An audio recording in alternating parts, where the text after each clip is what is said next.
What is the time value of money?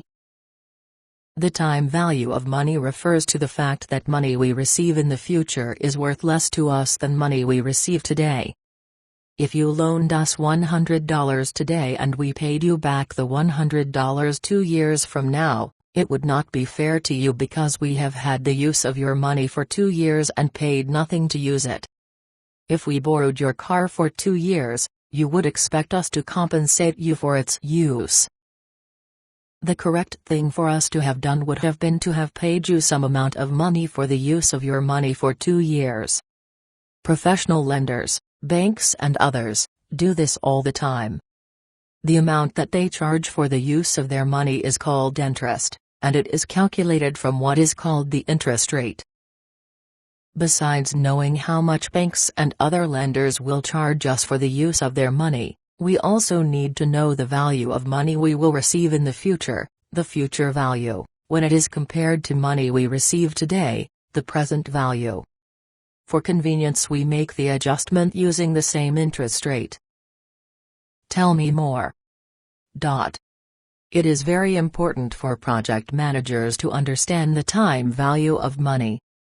Projects of almost any size have cash flows that occur in the future. Generally, the timing of these cash flows is far enough in the future that an adjustment of these cash flows to their present values is important enough to be considered. The concept in this adjustment forms the same basis for the payment of compound interest for money that is loaned. When we lend money to someone for a period of time, we expect him to pay for the use of that money.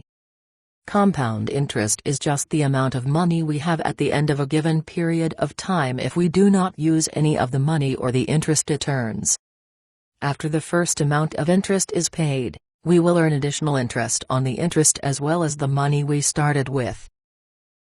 We should not only be paid for the use of our money, but we should also be paid for the risk that we are taking by lending the money. There is a possibility that the person to whom we are lending the money will never pay us back. The most conservative estimate of the interest rate, the risk-free investment, is usually equivalent to the U.S. government Treasury bill rate of interest. The U.S.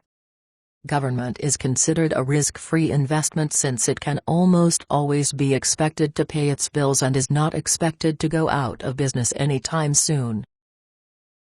When we put a sum of money into a bank account, there is an interest rate associated with the account. The interest is usually called the annual interest rate.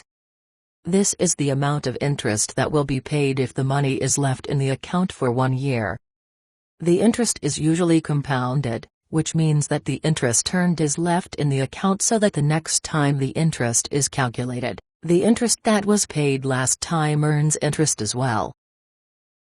For example, if we had $100 that was put into a 10% annual interest account, it would yield $110 the first year it was left there. The second year the interest would be calculated on the $110, so at the end of 2 years we would have $121 and so on. The formula in Figure 4.3 calculates the future value of money if a sum of money, the present value, earns compound interest at an interest rate R for n periods. It should be noted that the value of n and r must be compatible. If the time periods are measured in years, then r must be in terms of the annual interest rate. If the value of n is in months, days, weeks, or any other time period, the interest rate r must be in terms of interest per month, day, week, and so on. Most bank interest rates are given in annual interest rates, but the interest is paid more often, monthly, quarterly, weekly, or even daily. Suppose we put $10 in a bank account that pays 10% annual interest monthly. What amount of interest would we earn at the end of 2 years? Since the interest is paid each month, we must calculate it each month. If the interest is 10% per year, 1 month of interest is 10/12%. In the first month our $10 would earn $0.083. The second month we would calculate the interest on $10.083 instead, and we would earn $0.084 for a total of $10.167, and so on for the next 22 periods. We would earn $22.29 in interest. Figure 4.3, Compound Interest, Calculating the Future Value of Money. If we take the equation for the future value of money and solve it. Figure 4.4, Discounting, Calculating the Present Value of Money. For the present value of money, we will be able to calculate the present value of money that we will receive in the future, see Figure 4.4. This is a little more abstract. What it says is that if I receive money in the future, the value of that money to me today is going to be somewhat less. Suppose I am to receive a $10,000 payment from a customer 2 years from now and the interest rate that is being used to borrow money is 10%. The future value is $10,000, R is 10% and the value of N is 2, see Figure 4.5.